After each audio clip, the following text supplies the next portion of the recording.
दोस्तों अगर आप भी अपने किचन के लिए एक नया इलेक्ट्रिक कुकटॉप लेने की सोच रहे हो तो इंडक्शन और इंफ्रारेड के बीच में आपको कंफ्यूजन जरूर हो रहा होगा। एक तरफ है सुपर फास्ट स्पीड और दूसरी तरफ है किसी भी बर्तन को यूज करने का फ्रीडम। पर सवाल ये है कि क्या इंफ्रारेड सच में इंडक्शन से बेहतर है या फिर आपका पैसा इंडक्शन में ही वसूल होगा। आज की इस वीडियो में इन दोनों का मेन डिफरेंस और आपके लिए इन दोनों में से ज्यादा बेटर कौन रहेगा उसको डिटेल में एक्सप्लेन करूंगा। साथ ही इनकी प्राइस, इलेक्ट्रिसिटी बिल और सेफ्टी सब कुछ कवर करेंगे जिससे आपको इनमें से किसी एक को चूज करने में आसानी होगी।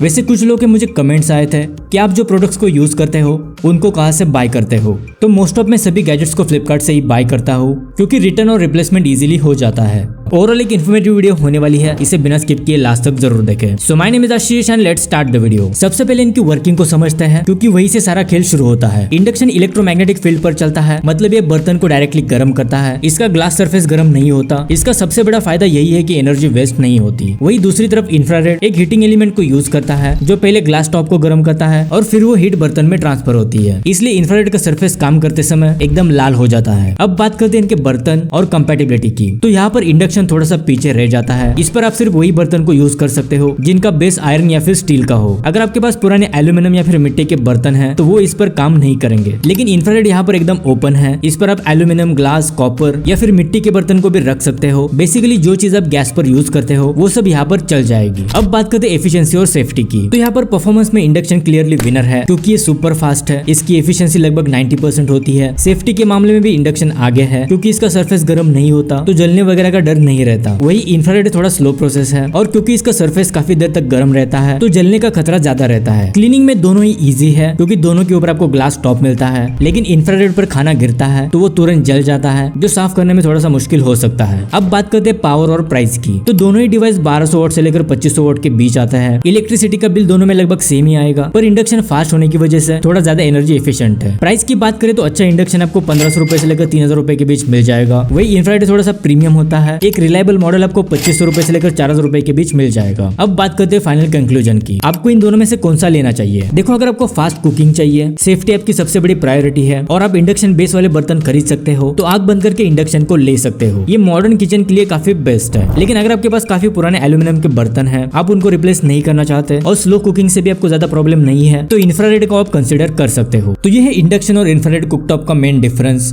जिसको मैंने सिंपल वे में एक्सप्लेन किया है। दोनों का मेन काम कुकिंग से रिलेटेड ही है, सो अपने यूज के अकॉर्डिंग इन दोनों में से किसी एक को चूज कर सकते हो। मोस्ट ऑफ इन सभी पर आपको 1 साल की वारंटी मिल जाएगी। वैसे इन दोनों के कुछ बेस्ट मॉडल के लिंक्स को मैं डिस्क्रिप्शन में दे दूंगा, वहां से आप डायरेक्टली चेकआउट कर पाओगे। आई होप आपके थोड़े बहुत डाउट्स क्लियर हो गए होंगे। अगर इस वीडियो से रिलेटेड कोई भी सवाल है तो मुझे कमेंट बॉक्स में पूछ सकते हो। So that's it for today. मिलते हैं अगली वीडियो के साथ, तब तक के लिए goodbye and take care.